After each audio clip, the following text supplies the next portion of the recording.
María Sol Loredo, buenos días. Buen día. Bienvenida a la última etapa del concurso 2018.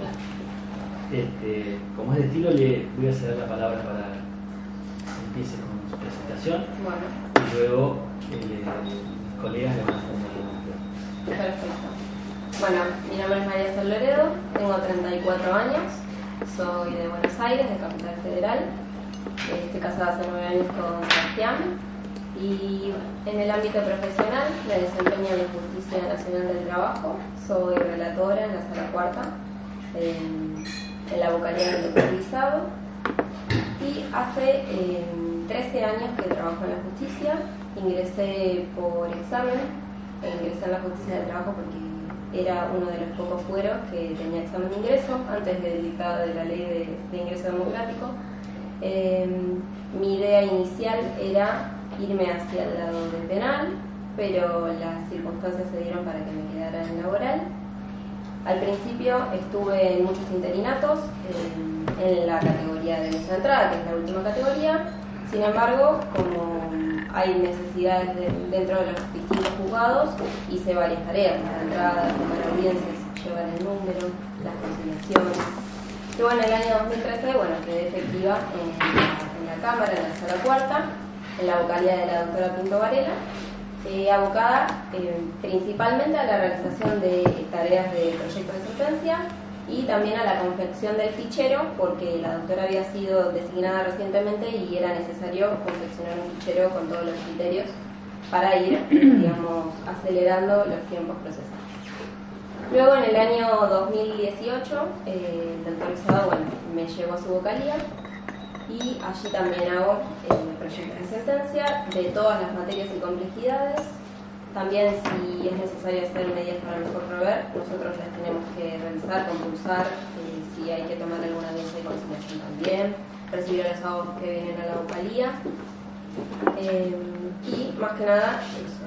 En el ámbito académico, yo creo que es muy importante especializarse, y en ese contexto, van a ver en mi currículum que tengo una especialización en Derecho Penal, porque contaba que me interesaba el Derecho Penal, pero después, como me dieron la oportunidad de hacer proyectos de sentencia y a mí me encantó esa tarea, yo quise, retribuirle el voto de confianza que me habían dado mis superiores, y empecé a especializarme en Derecho Laboral.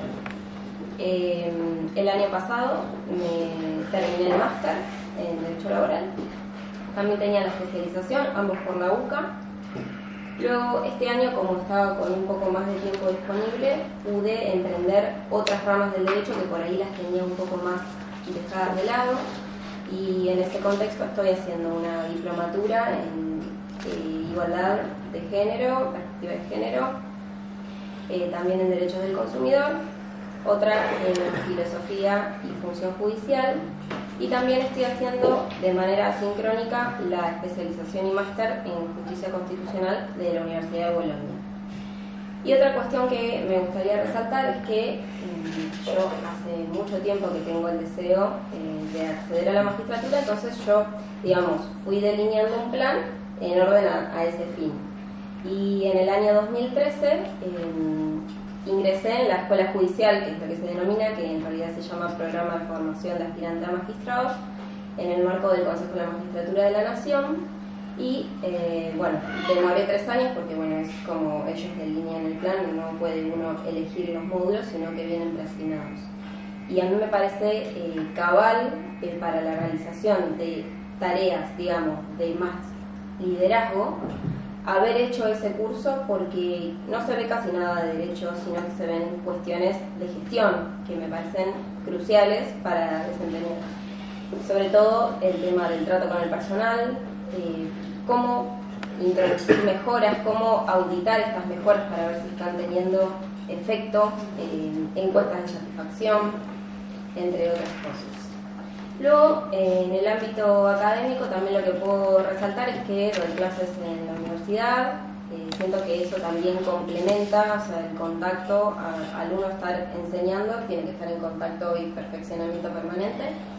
Y también, en ese mismo sentido, me gusta también abocarme a investigaciones y luego publicar artículos, porque bueno, siento que uno le puede dar como un foco especial que si simplemente se sentara a estudiar esas cuestiones no las abarcaría de una manera tan exhaustiva. No sé si estoy abierta a las preguntas que quieran hacer. Doctora, buen día. ¿Cómo tiene pensado ya recién que está haciendo varias maestrías en forma simultánea? ¿Cómo tiene organizado en caso de acceder al cargo poder continuar con estas actividades? Para facultad, ¿en qué materia y en qué cargo está? Soy ayudante de segunda en elementos de derecho del trabajo en la UBA. Respecto de las especializaciones, la especialización en Derecho Constitucional y la diplomatura de Igualdad y Género terminan ahora en noviembre. Solo restaría hacer el trabajo final, que ya tengo planeado incluso el tema, entonces ya va avanzando. Y respecto de la diplomatura en Derecho al Consumidor y la de Filosofía, está pautado que terminan en julio del año que viene. Lo que pasa es que los módulos son escindibles, entonces yo podría poner en pausa el curso de los restantes módulos y retomarlo, digamos, cuando tenga más tiempo disponible. Bien. Bueno, ¿conoce cómo está organizado el fuero para el que estamos usando? ¿Cómo está organizado el juzgado? Sí. Bueno, lo que le puedo aportar es que se encuentra en la cuarta circunscripción de la provincia, que está compuesta por 4 departamentos.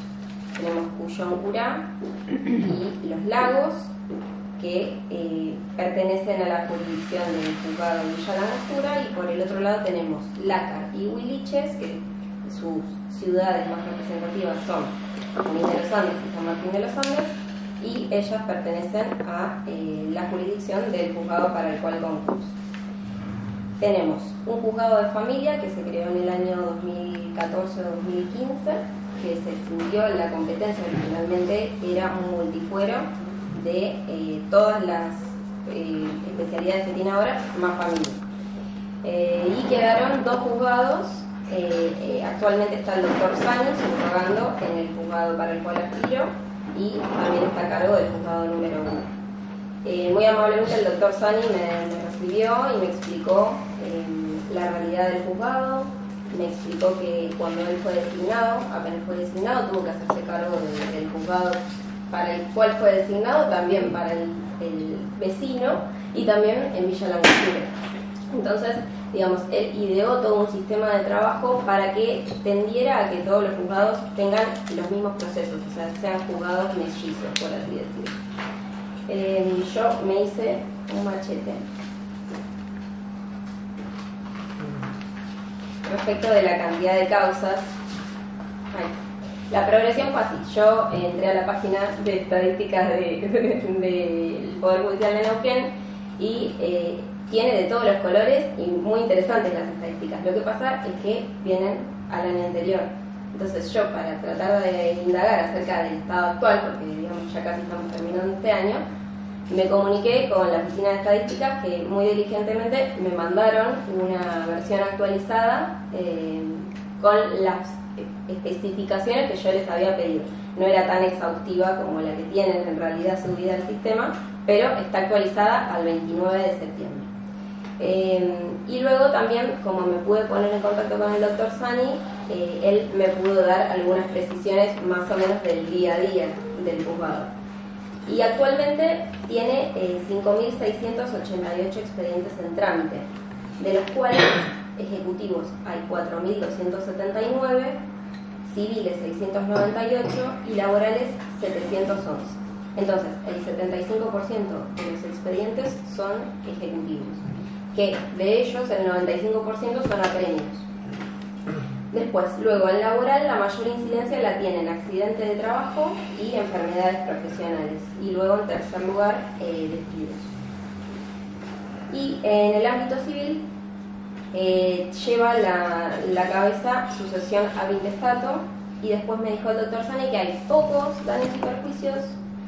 Lo que prima generalmente es temas de acciones posesoras, acciones reales, prescripción adquisitiva, etc.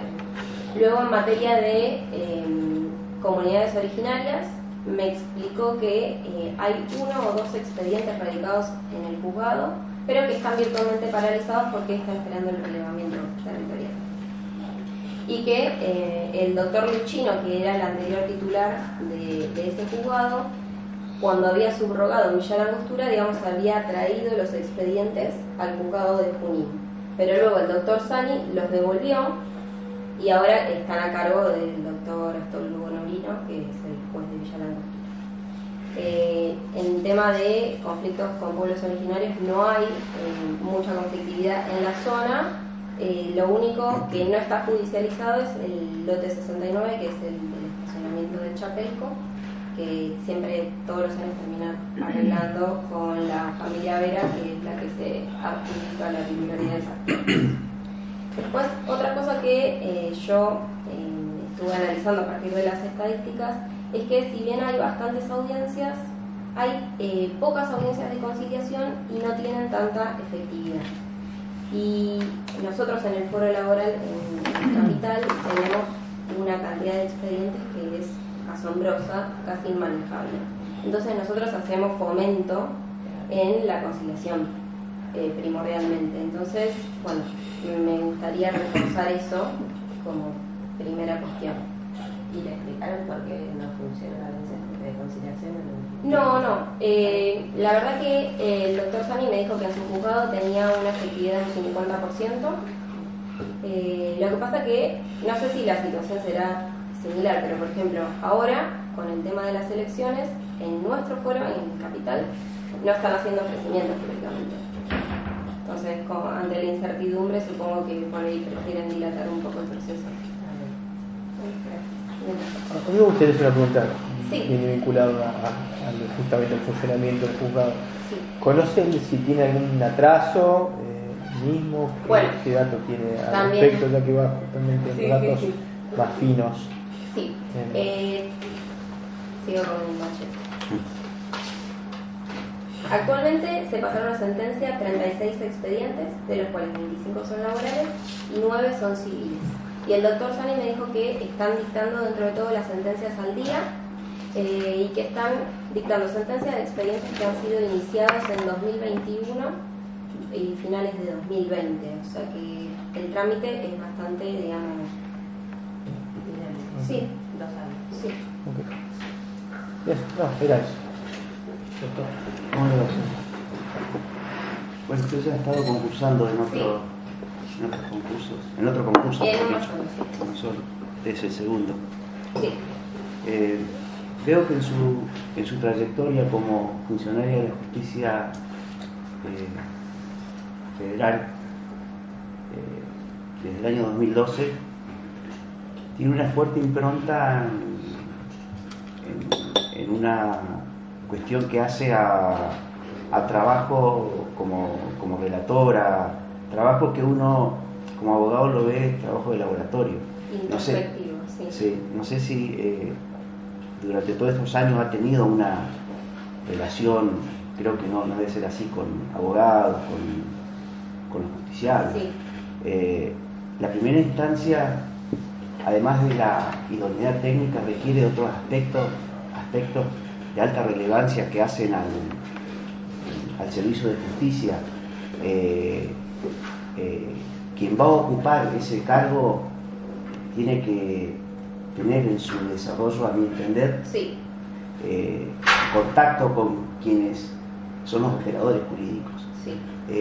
Primera pregunta, ¿cómo compensaría usted lo que a mi entender es una falencia, a mi humilde entender, con su desarrollo como funcionaria? Primera pregunta, después sí.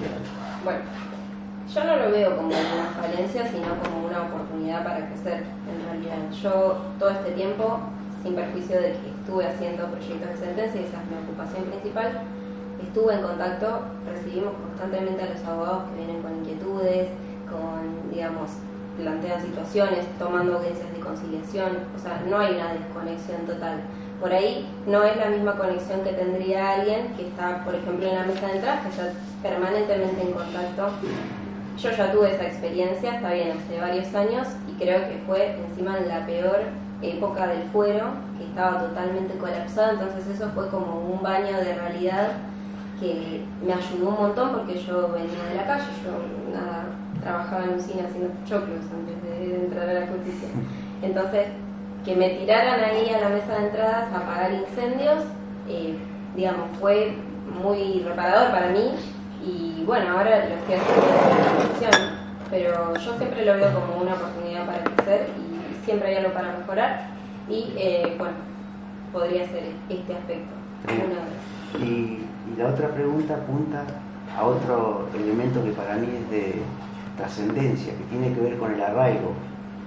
Usted, digamos, no sé si ha tenido oportunidad de, además de venir a conocer la zona, cuando decía que en otro momento tenía parientes en la zona, pero tener la experiencia de vivir en la cordillera, donde a veces en los inviernos duros, digamos, la nieve cierra las rutas, donde mayor parte del año hay mucha lluvia, mucho frío, digamos, a mí eso me genera una situación de mucha responsabilidad, que hemos tenido experiencia también justamente de la zona con 2 o 3 funcionarios designados que en poco tiempo de haber sido designados como tales han renunciado por distintos motivos porque no se adaptaron a la zona. Entonces a mí eso siempre me genera una incógnita que bueno, se la hago como un planteo de preocupación. No, es válido, sí. O sea, varias personas me han preguntado como dando a entender que es una involución pasar de la ciudad a la montaña. Pero es mi sueño vivir en la Patagonia. O sea, a mí, Buenos Aires es una hermosa ciudad, pero a mí no me gusta la ciudad. No he tenido la oportunidad de vivir, pero viajo unas 3 veces por año en distintas oportunidades, invierno, verano, otoño. He conocido todas las, digamos, también estoy al tanto de todas las vicisitudes. Justamente, bueno, mis tíos viven acá, en San Martín de los Andes, y mi tío particularmente trabaja en la montaña, entonces, nada, estoy al tanto de que a veces se queda varado allá arriba, que hay hielo en los caminos. Yo lo que quiero traer es tranquilidad al consejo, que esto es un plan bien pensado, o sea, no es un impulso que dije, bueno, a mí me gusta la cordillera, vamos para allá y vemos qué pasa. Yo les cuento, hace más o menos unos 6 años con mi marido tenemos muchas ganas de mudarnos a la Patagonia. Y lo que yo hacía, que en realidad no era hacer mucho, era entraba a la página del sindicato a ver si había pases disponibles. Eventualmente me di cuenta que en realidad todos quieren ir para allá y nadie quiere venir para Buenos Aires. Entonces dije, bueno, ¿qué hago? ¿Me quedo esperando un pase que por ahí nunca sucede? O, digamos, tomo las riendas de la cuestión y me pongo a averiguar cómo hacer para cumplir mis sueños. O sea, esta sería la concreción de mis 2 sueños y el de mi marido. Bueno, y de mi marido vivir en la Patagonia, el mío acceder a la magistratura y vivir en la Patagonia. Y además, él es programador, así que, digamos, tiene posibilidad de trabajar remoto. No tenemos problemas de familia que tampoco nos dejen en Buenos Aires atados de alguna manera, y tampoco tenemos hijos. O sea, es nuestro plan pensado hace varios años. Muchas gracias. Doctora, buen día. Buen día. Me gustaría escucharla hablar de sus fortalezas y sus debilidades para el cargo. Bueno, perfecto. Lo que creo en realidad es que el juez lo que debería hacer es saldar esta deuda que hay con la sociedad, que hay una gran crisis de legitimidad.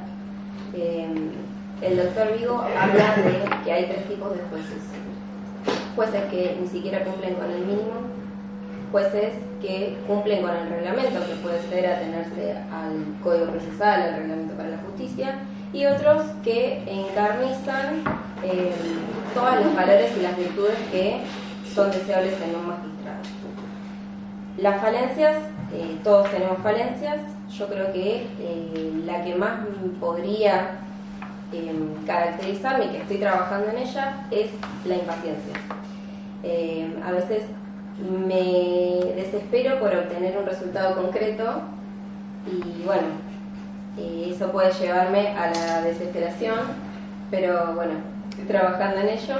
En cuanto a mis fortalezas, creo que trabajaría con mucha dedicación, con compromiso para la justicia, porque es mi vocación realmente. Me hace muy feliz trabajar en la justicia y me gustaría, digamos, aportar mi granito de arena desde alguna posición de un poco más de relevancia. Mi idea no es la magistratura por la magistratura misma, sino como un medio para seguir sirviendo a la justicia de mi país. Bien. ¿Sabe usted si hay conflictividad ahí en el juzgado para el cual usted está postulándose al cargo de jueza? ¿Dentro del juzgado? Sí. No, lo que yo había visto, digamos, cuando hice mi investigación es que en el juzgado número 1 había una denuncia contra la secretaria por maltrato laboral, pero tengo entendido que en el juzgado no hay conflictividad. ¿Y qué herramientas dispone para, en caso de que surgiera algún conflicto? Bueno, primero y principal, a mí lo que me interesaría es escuchar a las personas del juzgado, no simplemente si existe un conflicto, sino de primera, digamos. Yo siento que las personas tienden a rendir mejor cuando se sienten incluidas y se sienten partícipes de las decisiones del tribunal. Entonces, a mí me gustaría, de ser designada, reunirme con cada integrante del juzgado para ver cuál es el diagnóstico de la situación, qué puede aportar, si ve algún mecanismo de mejora, quizás está desaprovechado, por ejemplo, una persona que está tomando audiencias testimoniales y no le gusta, y quizás hay otra persona que por ahí lo puede hacer mejor. Entonces, a mí me interesa mucho la participación, o sea, el concepto de justicia abierta. Y también obtener un feedback por parte no solo de los justiciables, sino de los profesionales y de los auxiliares que están en el juzgado. Y si existiera alguna conflictividad, yo siento que usualmente el hilo se corta por lo más débil y lo que se hace es, digamos, reasignar a la persona que tiene un conflicto a otra oficina. Pero en realidad para mí habría que tratar de desarticular el conflicto, analizar las causas, si es, digamos, realizable el conflicto, si se puede solucionar. Capaz es una desaveniencia que escaló, pero después hay manera de retrotraer la situación. Bien. En su experiencia de proyectos de sentencia, ¿qué pautas de valoración maneja para la regulación de honorarios? Bueno, nosotros tenemos otra norma. Al principio teníamos, la ley 21.839, que es parecida a la 1.594 que rige acá en Neuquén. Pero actualmente tenemos la ley 27.423, que instauró un régimen de cálculo de honorarios que es básicamente imposible de calcular. No importa cuántas charlas acudamos, no terminamos de entender qué es lo que dice la ley. Tenemos un aplicativo en la Cámara donde nosotros cargamos el monto actualizado de la sentencia, las etapas y eso, y nos da un espectro. Y ahí, es criterio de mi juez en realidad lo que regula. Yo creo que a veces existe como una pica entre abogados de la profesión y los abogados que estamos del lado de tribunales, y por ahí yo siento que a veces se denigra, o sea, como que hay una cierta, envidia profesional, entonces por ahí se le bajan los honorarios arbitrariamente, incluso por debajo del mínimo legal. Y a mí esto me parece inaceptable porque es el medio de vivir de los abogados, y por qué nosotros tendríamos que desacreditar su labor. Y teniendo en cuenta la legislación local, ¿cuáles serían las pautas y los parámetros para valorar la tarea desarrollada en un expediente? Bueno, habría que ver cuántas etapas se han cumplido, la complejidad jurídica de la cuestión. Las normas arancelarias hablan creo que de entre un 11 y un 20%, sí. Y respecto del que pierde el litigio, el 70%. Sin embargo, hay mínimos establecidos para cada materia en cantidades de ius, que eso también se asemeja a lo que tenemos en Capital, que hay un mínimo de 10 UMAS. Bien, usted hace un rato habló de la instancia de conciliación. Sí. Un proceso que termina en una instancia de conciliación que no cumple con todas las etapas, ¿cuáles serían las pautas de regulación? Bueno, eso quedaría a criterio de lo que convengan las partes. ¿Y si las partes no lo convienen? Usualmente nosotros fijamos el 20% de honorarios. ¿Sería un criterio de parte del juzgado o es porque eso tiene mucho que ver al momento de las partes de llegar a una conciliación? Sí, va a ser decisivo sobre todo para los profesionales que están interviniendo. ¿Cómo sería el criterio en ese caso? No, bueno, en principio lo dejamos al arbitrio de las partes y si no, intervenimos nosotros y fijamos en un 20%. No entiendo la pregunta. No, es para que usted responda según lo que entiende. A ver, se está instando y por lo menos en Neuquén tenemos una oficina de conciliación. Sí. Entonces, no transitar todas las etapas del proceso tendría alguna implicancia en la regulación de los honorarios, ¿se entiende? Porque me dice que claro. va a regular los honorarios según las etapas. Sí. Si no transita todas las etapas, pero pone fin al pleito, claro. ¿Cuál sería el criterio para regular claro. en ese caso? Esa es la pregunta. Habría que ver en qué estadio se concilia. Yo le estoy diciendo 20% porque nosotros conciliamos una vez en la instancia revisora. Está bien, gracias. Por mí nada más. ¿Qué tal, doctora Loredo? ¿Cómo le va? Bien. Bueno, ¿qué significa que un juez civil actúe con perspectiva de género? Muy bien. Bueno, la perspectiva de género y lo que nos obliga a los operadores judiciales, no solo los jueces, es a ser conscientes de que existen relaciones de poder asimétricas entre los géneros y hay que hacer una distinción entre el sexo, que es biológico, digamos, hombre y mujer, y el género, que es una construcción social, que es los roles que se asignan en base a la biología, digamos. Cuando nosotros tenemos un caso, ya desde el principio hay que analizar con perspectiva de género, teniendo en cuenta el contexto en el cual se dan los hechos y si existen, digamos, necesidad de dictar medidas de prevención, por ejemplo. Luego, lo que el Estado asume es un deber de debida diligencia reforzada. Esto es a partir de la CEDAW, de Belén do Pará y lo expuesto por la Corte Interamericana en campo algodonero.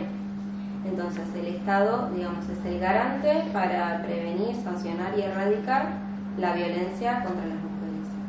Además de la perspectiva de género, a mí me interesa también hacer hincapié en la perspectiva de vulnerabilidad, porque no solo el género es, digamos, una limitante. Por ejemplo, en las reglas de Brasilia se habla de otros elementos que pueden hacer que una persona sea vulnerable, por ejemplo, la edad, ya sea por ser menor de edad o por la vejez, la discapacidad, la pertenencia a grupos étnicos minoritarios.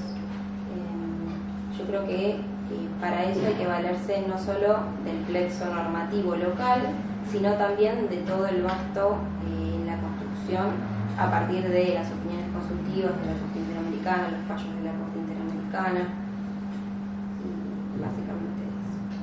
Muchas gracias, muy amable. Yo estoy satisfecho por ahora. Bueno.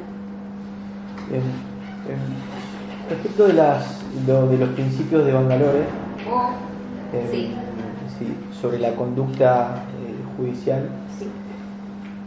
Bueno, me gustaría escuchar su opinión sobre la imparcialidad, la independencia, la integridad, que me los describa y escuchar justamente su opinión profesional al respecto. Ok. Los principios de Bangalore están enmarcados en la ONU. Y hablan sobre, digamos, los deberes de conducta que deben tener los magistrados, que es lo que antes decía, digamos, de los 3 grupos de jueces. El tercer grupo de jueces tendría que tender a cumplir con integridad.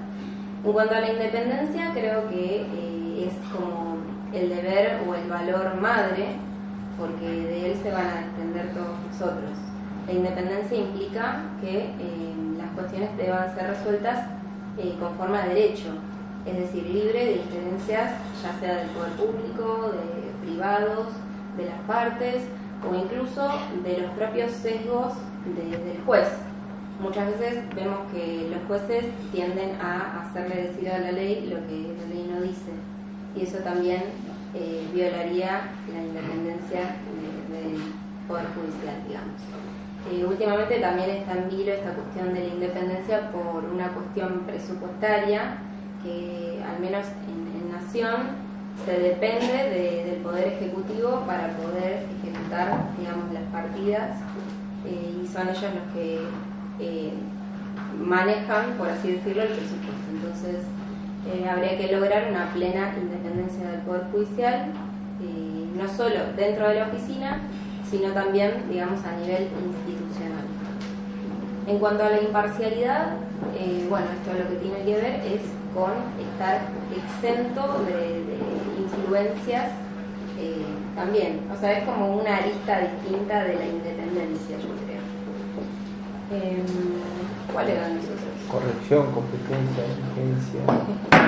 Bueno, son todos, digamos, valores que tienden a ser un profesional íntegro y que pueda, digamos, es fea la palabra que voy a decir, pero canalizar la justicia para llevarla a la sociedad. Digamos, cuando a un magistrado se lo designa, está en deuda con la sociedad, porque la legitimidad del Poder Judicial, ya sabemos que sus integrantes no son elegidos, digamos, por voluntad popular, sino de manera indirecta a través de los mecanismos constitucionales previstos. Entonces, bueno, uno tiene que tender a tener todos estos valores, o la mayor cantidad que se pueda, porque en realidad sería medio, no sé, idealista pensar que alguien puede reunir todas esas cualidades. Bueno, tender hacia la integralidad, y también lo que hay que hacer es, digamos, no solo serlo, sino también parecerlo. Es decir, que a los ojos de la sociedad se dé una imagen, porque en realidad somos los representantes del Poder Judicial. Entonces, bueno, en ese contexto es necesario. Bien, última pregunta que me gustaría hacerle. Respecto de la inteligencia artificial, me encanta. Sí. ¿Qué me puede contar? Y si llegado el caso, sí, lo utilizaría sí, en juzgado. Sí, sí, sí. Bueno, sobre el tema estuve estudiando bastante. Bueno, ahora está muy en moda lo del ChatGPT. Yo creo que ChatGPT, así lisa y llanamente, no es viable aplicarlo. Lo que pasa es que la inteligencia artificial, digamos, es un cambio de paradigma. Y él la otra vez había visto una nota que decía: la justicia tiene olor a naftalina. Me pareció un poco, pero es bastante gráfico. Entonces, hay resistencia al cambio, naturalmente. Pero yo creo que, por ejemplo, en el juzgado para el que aspiro, hay 4.200 expedientes de apremios. Y el apremio, por ahí, varias cuestiones podrían ser automatizadas mediante un programa delineado a tal fin.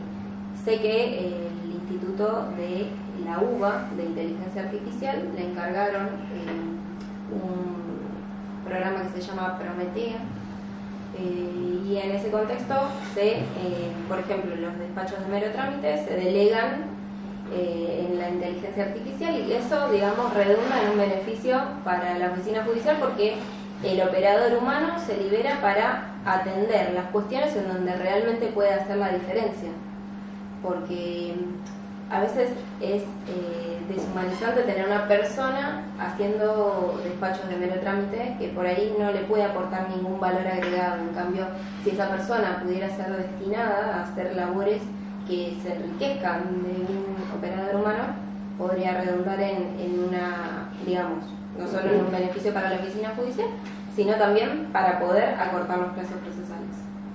Muy bien, El Río Negro salió una nota. Sí, están como lo vi. 300 causas ya.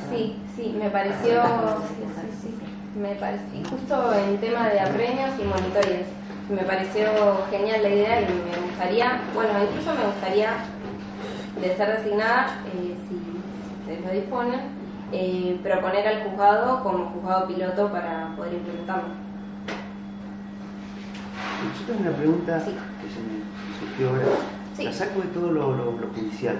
Sí. ¿Qué opinión le merece el debate de anoche de los candidatos a presidente? No lo vi porque no, estaba... Bueno, pero en general me interesaría saber de la funcionaria de la justicia qué Sí. piensa respecto de la política en general, cuál es Bueno. la visión.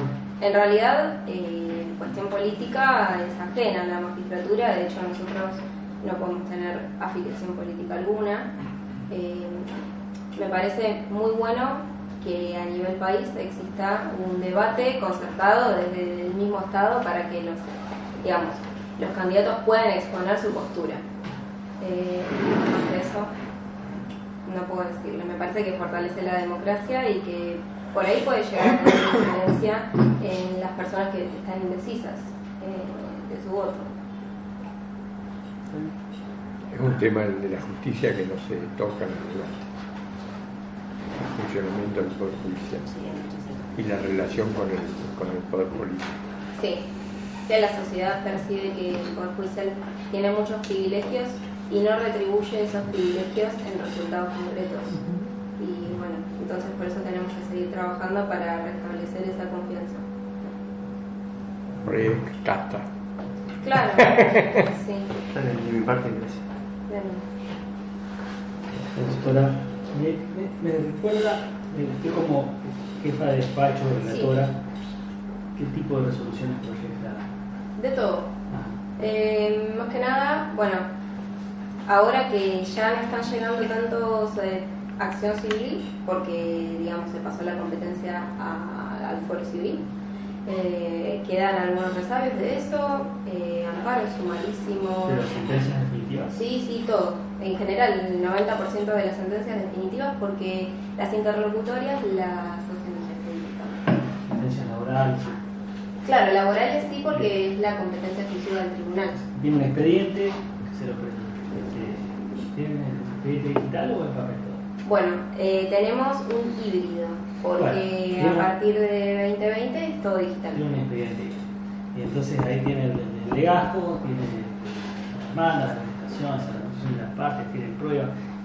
Cuando usted se encuentra con ese expediente y tiene que empezar a proyectar, ¿qué es lo primero que le viene a la cabeza en su lógica de abordaje? Bueno, la lógica de segunda instancia es un tanto distinta de primera instancia, porque nosotros, digamos, estamos atados por los agravios. Entonces, lo que yo hago personalmente es leo la sentencia de primera instancia, luego voy a leer los agravios y las contestaciones. Después de ahí delineo cuáles son las cuestiones litigiosas, qué es lo que viene firme. A mí lo que me gusta de la segunda instancia es que a veces algunas cuestiones vienen firmes y otras no, entonces hay que, digamos, resolverlo con varias cortapisas. Pero se la voy a hacer contigo. Bueno. Tiene dogmática, digamos, normativa, la dogmática Sí. tiene principios y valores que atraviesan a cualquier persona, ¿no? En particular los funcionarios. ¿Qué lo atraviesa primero, lo dogmático o los principios y los valores? Y bueno, al estar, digamos, imbuida en el derecho del trabajo hace tanto tiempo, yo tiendo a pensar primero en los principios y de ahí informar lo dogmático, digamos. Bien, perfecto. Supongamos que te aborda esos principios, esos valores, va a la dogmática, encuentra la dogmática que acompaña esos principios y esos valores, pero tiene una doctrina de superiores y la propia Corte regresiva respecto de estos principios y valores. ¿Qué hace? Perfecto. Bueno, digamos que la doctrina de la Corte, estamos hablando de la Corte Suprema o del TCJ. Puede darse, ¿no? Pensemos en la Corte, pero pensemos también en un tribunal superior. Bueno, supuestamente el juez podría apartarse dando nuevos fundamentos que distingan la cuestión.